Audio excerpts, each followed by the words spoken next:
শয়তান আল্লাহকে চ্যালেঞ্জ দিয়েছিল, আল্লাহ আপনি তো জান্নাতে ঢোকাতে পারবেন না, এতগুলো জান্নাত কেন বানালেন? জাহান্নাম আরো বেশি হলে ভালো হতো।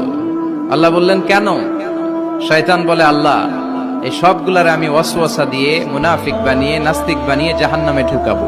আমি চ্যালেঞ্জ দিলাম, ডান দিক থেকে ধোকা দেব, বা থেকে, সামনে থেকে, পেছন থেকে, নিচ থেকে, রগের শিরা উপশিরায় ঢুকে, মাজরাত দাম যেখান দিয়ে রক্ত চলাচল করে ওখানে ঢুকেও আমি ধোকা দেব।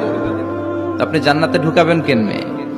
আল্লাহ বললেন তুমি আমারে চ্যালেঞ্জ দাও, এত বড় সাহস? আমি তো সব রাজার বড় রাজা, মহারাজা। চিৎকার করে বলেন ঠিক কিনা? মহারাজার সাথে চ্যালেঞ্জ দেয়া যায় না। তুমি আমাকে চ্যালেঞ্জ দাও, ওকে ডান, আই টেক ইউর চ্যালেঞ্জ। আমিও তোমার চ্যালেঞ্জ নিলাম। তুমি আজীবন ধোকা দিবা, আজীবন তুমি গোমরা করবা, বেনামাজি বানাবা, জালিম বানাবা। কিন্তু আমার বান্দা কোন তাফসীরুল কোরআনের মাহফিলে এসে, কোন এক ওয়াক্তের নামাজে মসজিদে ঢুকে, অথবা মাঝরাতে ঘুম ভেঙে গেলে তাহাজ্জুদের জায়নামাজে চোখের পানি ছেড়ে যখন ক্ষমা চাইবে, আমি সব গুনাহ মাফ করে দেব, তুই কি করবি?